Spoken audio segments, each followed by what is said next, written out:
وأي دداليان لكن من موغا مرنك كو قداما شهادة أرديدي سندك كهوريسي عبد الرحمن ساعد محمود iyo samsam cabdirasaaq bashiir ayaa kamid ah ku dhawaad 6,000 oo arday oo sanadkan isu diyaarinaya dhamaynta fasalka afraad ee dugsiyada sare ee ku yaal Puntland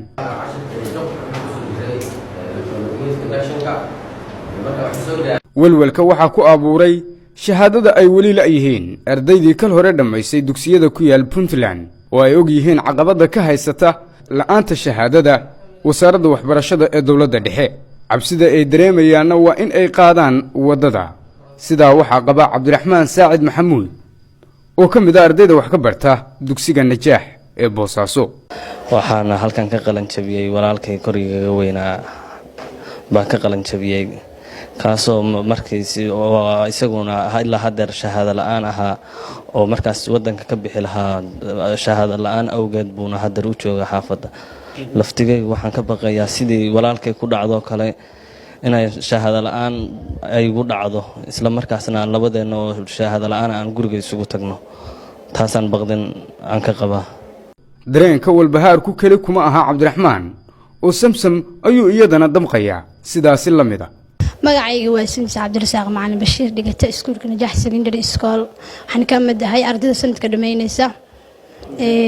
waxaa kaloo ahay ardayad walaasha sanadka hore dhameysay ay u fadhiyaan ilaa hadda jaamacadii macnaha ay ku aadi lahaayeen shahaadadii la yihiin marka anaguna sanadka de waxaan ka baqaynaa maadaama iskuulka aan sanadka noogu dambeeyso inaan shahaado weyno oo de shahaadadii 12 sano u soo dadaalayna inaan weyno 5,005 arday oo 46 dugsi sare oo ka mid yahay dugsigan Al-Najaax ee hadda aan ku sugannahay oo u diiwaan gashan wasaaradda waxbarashada iyo tacliinta sare ee Puntland ay ardayda sanadkii hore ka qalin jabisay wali aysan helin shahaadada wasaaradda waxbarashada ee dawladda federaalka ah ee ay bixiso shuruudda ku xiran waa in ay galaan imtixaanka wasaaradda waxbarashada ee dawladda federaalka ah ee qaado dowladda Puntland waxa ay sheegaysaa in ay u madax bannaan tahay qaadista imtixaamaadka dugsiyada ku yaala Puntland waa sababta wali ay u xaniban tahay shahaadada ardaydu ay ka walwalayaan ilaa iyo imika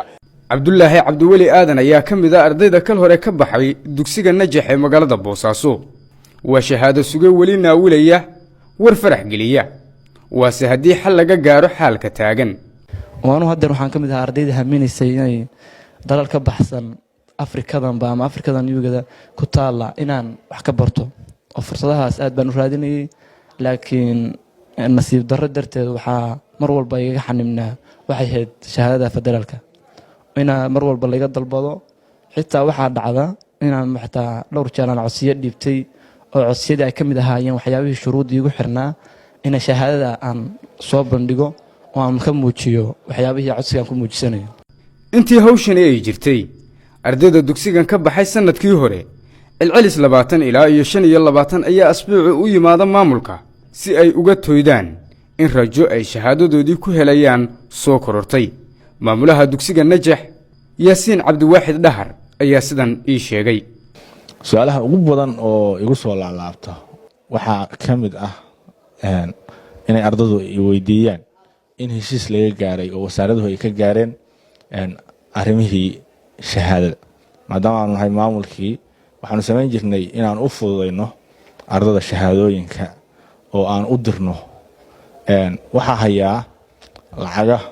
arday soo dirsadeen oo ah lacagtii shahaadada loogu dalbi jiray waxa in badan dhacda in ardaydu ay soo weydiiyaan shahaadadii boqolkiiba 37 iyo bar ayaa iskuul aada caruurta Puntland sidaasi waxa lagu sheegay shirkii dib u eegista ee wasaaradda waxbarashada Puntland ay ku qabatay Garowe cidda kaliya ee caruurtaasi badankood u xilqabtaa waa waalidka oo laf dhabarta koowaadi ay tahay hooyo baca taagan si ay ugu tacabto ubadkeeda sanadka hore ubad baa iga baxay sanadkan kuwa diyaarsan xaqiiqatan wax natiijo ma hayo kuwii hore natiijo ma hayo kuwana moralkaygu ma fiicna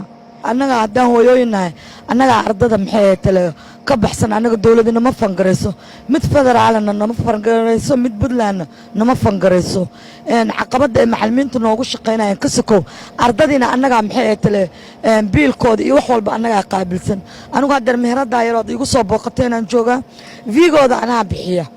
maxay tale haddana waxaad moodaaba inay xaaladdu ka sii adkaanayso waa ugub oo arrintani horay ugama dhicin dalka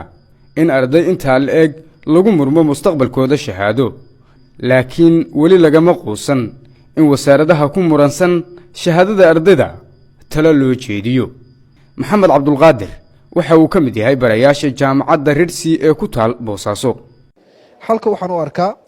in labada dhinac wasaaradda waxbarashada ee puntland wasaaradda waxbarashada ee federaalka inay isu yimaadaan ay fariistaan tanaasul la muujiyo labada dhinac la muujiyo qodobada iyo waxyaabaha la isku hayo wax badan laga tanaasulo iyadoo la xiriirinayo ubadka Soomaaliyeed waxbarashadiisa meel xal isugu yimaado. ardayda sanadkan isu diyaarinaya inay ka baxaan dugsiyada puntland oo gaaraya ku dhowaad 6,000 oo arday waxa ay wadnaha farta kaga hayaan